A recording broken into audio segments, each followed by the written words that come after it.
Sveiki gyvi. Kadangi aš trečią savaitę jūsų negaliu pagauti ir papasakoti apie šituos medijų teoretikus, tokius kaip Balašą, Krakauerį, Arnheimą, tai aš mėginu tai padaryti tokiu neakivaizdžiu būdu. Primenu, kad iš esmės ši paskaita tęsia mūsų pokalbį apie Benjaminą, apie vokiečio tarpukario kultūros padėtį, apie tai, kokios mintis tuo metu ten gimė, kokie intelektualiniai judėjimai buvo populiarūs ir, apskritai visą tą intelektualinę terpę, kuri tuo metu ten vystėsi. Primenu taip pat, kad tam, kad geriau suprastume, apie ką mes čia kalbame, būtų labai gerai pasižiūrėti tiem, kas dar nespėjo pamatyti Rūtmano Berlyno miesto simfoniją.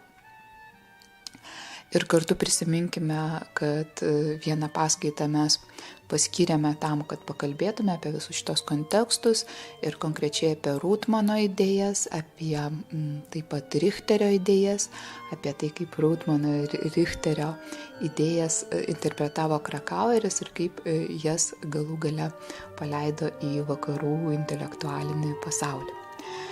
Dabar man būtų, aišku, malonu jums tiesiog pateikti kažkokį tekstą, paskaityti apie tuos likusius tris kino medijų teoretikus, tai Balašą, Krakauerį ir Arnheimą, bet kadangi jokio konkretaus teksto aš jums pasiūlyti lietuviškai tikrai negaliu, aš tiesiog pabandysiu jums papasakoti šiek tiek kažką apie šitos autorius, apie jų idėjas. Tai pirmiausia, norėčiau pradėti nuo Bela Balašo, kuris gimė dar 1884 metais ir jo pagrindinės idėjos buvo išdėstytos būtent tarpukariu. Balašas iš tiesų vienas iš tų Europos intelektualų, kurių likimas tiesiog puikiai iliustravo tarpukario mąstymo trajektorijas, ir kartu karo atneštą sumaištį intelektualinį Europos gyvenimą. Kaip ir daugelis mūsų aptariamų šio laikotarpio mąstytojų, tai yra ir Benjaminas, ir Krakaueris. Balašas turėjo žydiškas šaknis, laikėsi marksistinių pažiūrų, tad galų gale virto tokiu nuolatiniu pabėgėliu, kuriam teko daug kartų keisti gyvenamąją vietą ir rašė jisai savo darbus emigracijoje. Netrumpai Balašas gyveno ir Tarybų Rusijoje, o kai kurios jo knygos beje pirmiau buvo išleistos rusų kalba. Todėl iš tiesų, nagrinėjant Balašą, jeigu jūs jį pasirinktumėte, pavyzdžiui, bakalaurinio darbo rašymui, tai reikėtų turėti omeny, kad gerai būtų mokėti rusų kalbą, tam, kad jūs galėtumėte palyginti skirtingas Balašo tekstų redakcijas, kadangi Rusijoje visgi tie tekstai atrodė išleisti šiek tiek kitaip. Grįžtant prie Balašo, Bela Balašas buvo ne tik teoretikas, bet taip pat ir kino scenaristas. Taip pat reiškėsi kaip dramaturgas, poetas, rašytojas, operų libreto autorius. Bet aišku, mums jis svarbiausias kaip vienas iš kino teorijos pradininkų ir klasikų. Kartu su Rudolfu Arnheimu, Andrė Bazenu ir Sigfridu Krakaueriu jie klasikinio periodo kino studijų centrinės figūros. Tas klasikinis periodas tai reiškia vis dėlto trečią dešimtmetį ir pirmus pokario dešimtmečius. Kai Balašas pats pastebėjo, tuo metu, kai jis ėmėsi rašyti apie kiną, kinas buvo suvokiamas iš esmės kaip balaganas ir mažai kam rūpėjo nagrinėti kino problemas. Dar mažiau žmonių domėjosi kinu kaip menu. Balašas mini, kad kai jisai pradėjo rašyti pirmąją savo knygą apie kiną, buvo iš viso išleista apie 30-40 knygų skirtų kino problemoms ir iš jų gal tik tai 10 buvo nemėgėjiškos. Nors kita vertus, aišku, galbūt čia Balašas truputį gudrauja, kadangi vis dėlto buvo ir anksčiau rašiusių mąstytojų, kurie bandė pateikti kitokią kino interpretaciją, tai yra ne kaip kažkokio balagano, triukų ir panašiai. Bet to aišku, kad Balašo idėjos susiformavo ir atitiko tą kultūrinę aplinką, kurioje jis gyveno. Tai intelektualiniai, meniniai tarpukario centrinės Europos judėjimai. Ir Balašas tikrai nebuvo pirmasis atkreipęs dėmesį į kino galimybes. Jau aš minėjau anksčiau tos menininkus ir kartu teoretikus, tokius kaip Rutmaną arba Richterį. Rutmanas, jeigu prisimenate savo teorinį darbą apie kiną, parašė 1917 metais. Tačiau jeigu iš ties ieškotume to ekscentriko, kuris sugebėjo išvelgti kino balagane neregėtą potencialą, tai galėtume pirmiausia paminėti Ricciotto Canudo, kuris gyveno nuo 1877 iki 1923 metų. Kiti svarbus autoriai galėtų būti Deliukas, Dulac, Musinakas, jie irgi ėmė rašyti apie kiną anksčiau už Balašą. Jeigu jums įdomi šita ankstyvoji kino teorija, tai iš tiesų rekomenduočiau atsiversti žurnalą Kinas. Tai yra galų gale vienintelis lietuviškas žurnalas skirtas būtent kino problemams ir to žurnalo tose teminėse skiltise galima neretai rasti straipsnių būtent apie ankstyvąją kino teorijos ir kino kritikos raidą. Beje, KTU biblioteka šio žurnalo neužsako, tai artimiausia biblioteka, kurioje jūs galite paskaityti šitą žurnalą ir šitos straipsnius, tai būtų Kudirkos biblioteka esanti Laisvės alėjoje. Bet čia aš nukrypau, aišku, norėčiau grįžti prie tų ankstyvųjų kino teoretikų, kurie be abejo įtakojo ir Balašo mąstymą. Tai be šitų jau mano minėtų autorių, kurie prancūzų, vokiečių ir italų kilmės netgi, tai reikėtų paminėti, kad įdomus procesai vyko ir Rusijoje. 1915-16 metais čia irgi susidomėta kino menu. O Tarybų Rusijoje prasidėjo tikras kino bumas su naujovių paieškom, jų apmąstymų manifestais. Čia iš tiesų buvo siekiama nustatyti kino dėsningumus. Bandyta suformuluoti kino meno teorijos pagrindus, naujos kino kalbos abėcėlę ir netgi gramatiką. Šie procesai turėjo didelės įtakos ir Europos kino teorijoms, bet ir vakarietiškos kino teorijos pasiekdavo Rusiją. Žodžiu, nuolat tas kultūrinis katilas maišėsi ir tos idėjos neblogai sklido ir neblogai plito iš vieno Europos galo į kitą. Tarp Rusijoje dirbusių režisierių ir teoretikų labai svarbus kino teorijos raidai ir mums, kaip kino medijos tyrinėtojams, galėtų būti Sergejus Eizenšteinas, Dziga Vertovas, Vsevolodas Pudovkinas, Levas Kulešovas. Kalbant apie Vertovą, kurio filmas Žmogus su kino kamera iš tiesų mums priminė Rutmano filmą apie Berlyno miesto simfoniją, tai galime pastebėti, kad Vertovas buvo ne tik tai kino kūrėjas, bet taip pat ir šioks toks teoretikas, kadangi jis yra surašęs manifestų, kuriuose išreiškia savo santykius su kino menu. 1919 metais Vertovas surašė savo pirmąjį manifestą, kurį vėliau tobulino. Ir šiame manifeste, kalbėdamas kino akies vardu, jis teigia: Aš kino akis, aš kuriu tobulesnį žmogų nei sutvertasis Adomas. Aš kuriu tūkstančių žmonių pagal skirtingus išankstinius brėžinius ir schemas. Aš kino akis, montažu aš kuriu naują tobulą žmogų. Ir dar taip.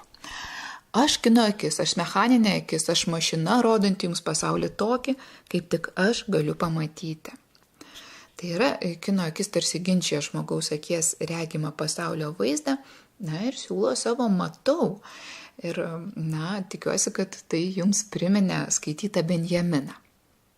Bet tiesą sakant, daug paralelių galima rasti čia ne tik su Benjaminu, bet ir su kitais ankstyvaisiais kino teoretikais, ypač Balašu. Tos bendros idėjos matomos visur, nes bendromis pastangomis ieškoma nauja kino kalba.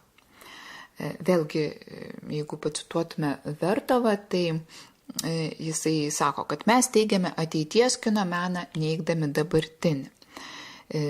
Kulešovas savo ruožtu sako, kadras turi veikti kaip ženklas, kaip raidė, kad jūs iškart jį perskaitytumėte ir kad žiūrovui iškart būtų visiškai aišku, kas pasakyta šiuo kadru. Tad Kulešovai regėsi jo kinui nereikalingi aktoriai, ypač teatro aktoriai, reikalingi tipažai, pozuotojai, žmonės, kurie patys savaime tinka kinematografiniam apdorojimui, kaip kinematografinė medžiaga. Anot Kulešovo, kino pozuotojų darbą reikia organizuoti taip, kad jis virstų organizuotą judesių visuma su minimaliu persikūnijimu kiekiu. Na ir vėl matome, kad čia iš esmės ta pati mintis, kurią vėliau išsako ir Benjaminas, ją tiesiog plačiau komentuodamas ir susėdamas su savo auros teorija. Įdomu, kad jau šiuo ankstyvuoju laikotarpiu tarybiniai kino menininkai ir teoretikai, įtakojami konstruktyvizmo, tapatina ideologinę ir materialiąją gamybą. Ir tai mums galėtų priminti savotiškai tą generatyvinę medijų prigimtį, apie kurią mes taip dažnai kalbame. Tai yra, kad medijos pačios dalyvauja prasmės kūrime, o nėra vien tik tai kažkoks perdavimo būdas. Beje, 1928 metais Pudovkino ir Kulešovo tekstų rinkinys buvo išleistas ir vokiškai, tad su juo galėjo susipažinti ir Benjaminas, ir Balašas, ir Krakaueris, ir Arnheimas.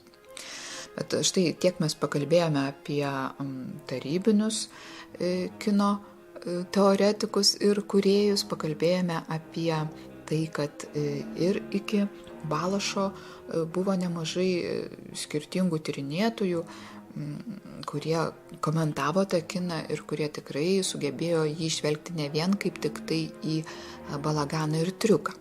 Tad kuo čia ypatingas Balašas? Balašas 1922, nuo 22 maždaug iki 25 metų parašė apie 200 straipsnių apie kiną. 24 metais jis išleido savo pirmąją kinui skirtą knygą Matomas žmogus. Šiuose tekstuose ne šiaip svarbus kino apmąstymai, bet viena pirmųjų mokslinių teorinių kino analizių buvo išdėstyta, kur sistemiškai nagrinėjami iškelti klausimai. Ir štai tuo Balašas išsiskiria tarp ankstyvųjų kino teoretikų. Tai buvo būtent sisteminė analizė. Matomas žmogus viena pirmųjų tokio pobūdžio knygų skirtų būtent kino menui. Svarbu taip pat, kad knyga sulaukė išties didelio pasisekimo, kuris tarp estetikai skirtų veikalų iš tiesų buvo retas. Ir sulaukusi tokio didelio pasisekimo, ši knyga turėjo didelės įtakos kino raidai, kino suvokimui tarp vokiškai skaitančių. Matomas žmogus padėjo susiformuoti vokiškam filmo kaip kalbos suvokimui, kuris, tas suvokimas savo ruoštų paveikė Eizenšteino ir Pudovkino idėjas. Savo ruoštą, aišku, Eizenšteinas ir Pudovkinas įtakojo Balašą. Kita vertus, anot paties Balašo, ši knyga nebuvo labai stipri teorinė prasme.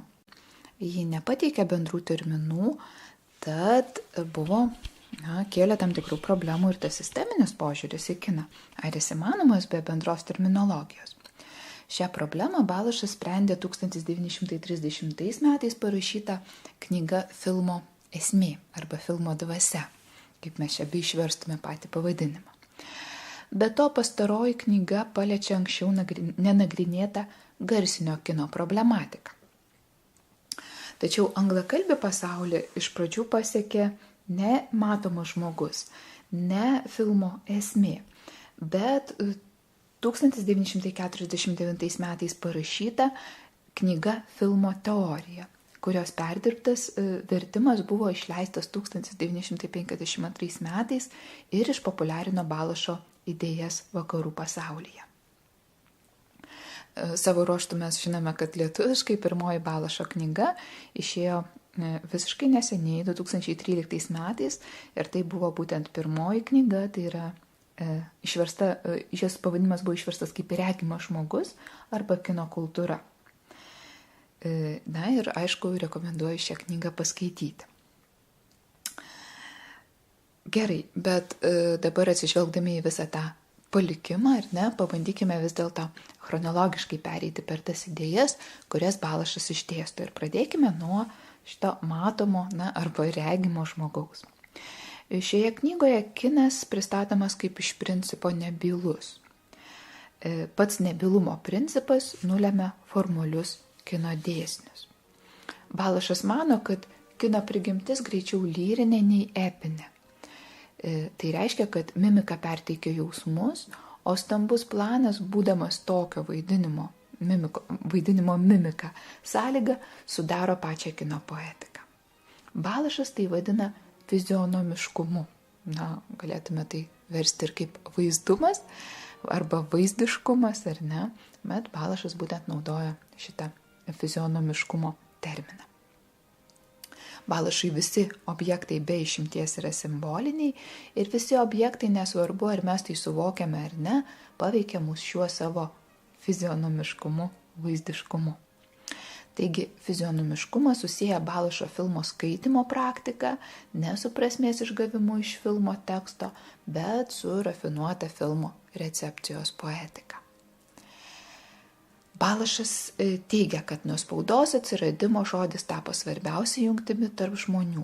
Siela persikėlė į žodį ir žodyje įgijo formą. Siela buvo nuplėšta nuo kūno ir kūnas tapo tuščias. Žodinė kultūra yra nemateriali, abstrakti ir pernelyg suintelektinta. Jis sumenkina kūno padėtį iki biologinio organizmo. Bet šiandien besirandanti naujoji gestų kalba kyla iš skausmingo ilgesio, troškimo būti žmonėmis visais savo kūnais. Būtent tame Balašas ir mato pačią filmo paskirtį ir kino meno specifiką. Kinas tampa menu, kuris gali atkurti prarastas vizualaus kūno išraiškos galimybės. Tai reiškia sąvoką iš tiesų matomas arba regimas žmogus. Balašas mano, kad kultūra pasuka naujų kelių, nuo abstraktaus proto link vizualaus kūno.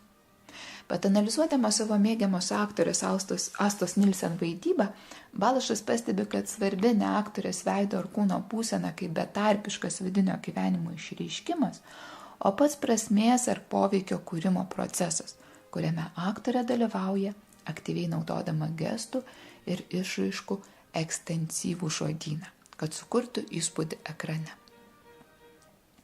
Tai yra vėl, mes čia pamatome, kodėl Bela Balašas vis dėlto vadinamas vienu iš pirmųjų medijų teoretikų, skirtingai nei Kanudo arba Deliukas arba Dulac arba kokie kiti ankstyvieji mąstytojai, kurie rašė apie kiną.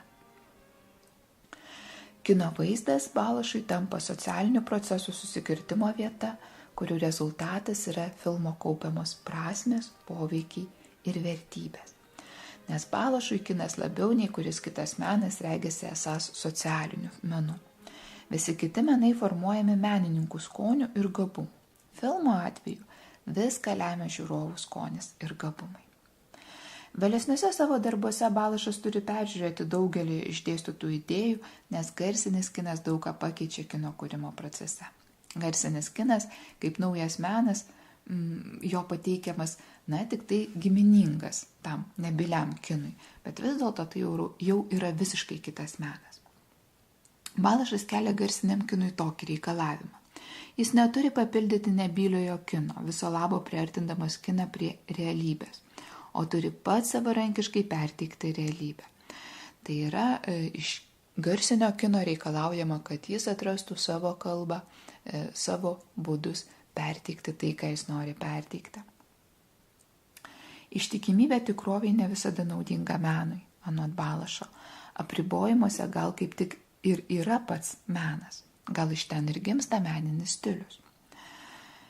Ir visgi kinas ir toliau lieka menu dėl stambaus plano, rakurso ir montažo galimybių. Šie trys dalykai iš tiesų labai svarbus visiems ankstyviesiems kino tyrinėtojams, visi juos atkreipia dėmesį. Balašas teigia, kad tokiame mikroskopinėme artume, kaip mums parodo dalykus kino kamera, mes jų niekada nepamatysime. Dėl ypatingo apriboto kadro, regėjimo lauko, dėl ypatingos rakurso perspektyvos, tik kadre ir pasireiškia subjektyvi režisieriaus aiškintojo valia. Tik montaže, ritme, vaizdinių jungimo procese išryškėja tai, kas svarbiausia – viso kūrinio kompozicija. Kino meno galimybės leidžia mums atsidurti tarsi filmo viduje. Ir čia ypatingai svarbus buvo būtent stambus planas, sunaikinęs atstumą tarp žiūrovo ir reginio. Vėlgi, idėjos, kurios tiesiogiai susišaukia su tomis idėjomis, su kuriamis mes susipažinome skaitydami Benjamino meno kūrinį jo techninio reprodukuojamumo epochoje.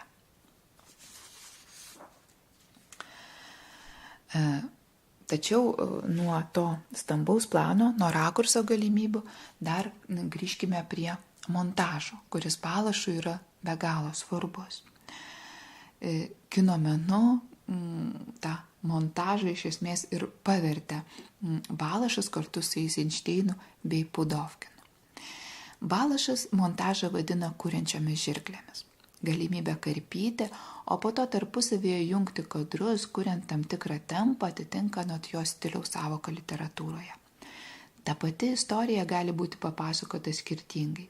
Veiksmas apsakyme priklauso nuo atskirų frazių, turinio ir ritmo. Taip ir montažas suteikia ritminį pobūdį kūriniui. Dėl jo filmo tėkmė gali būti lėta it hegzametras, o kitąsyk labiau panašėti į baladę, tai yra kilti ir gesti. Montažas tai gyvas kino alsavimas anot Balašo. Neatsitiktiniai šie palyginimai, nes Balašas siekia sukurti kino poetikos ir stilistikos mokslą, remdamasis tuo, kad žmogus jau taip susigyveno su kino kamera, jog pavertė ją praktiškai vienu iš jutimo organų. Ir šiame santykėje Balašo su kino kamera mes jau matome tai, kas vėliau išsiskleis Makliujeno medijų teorijoje.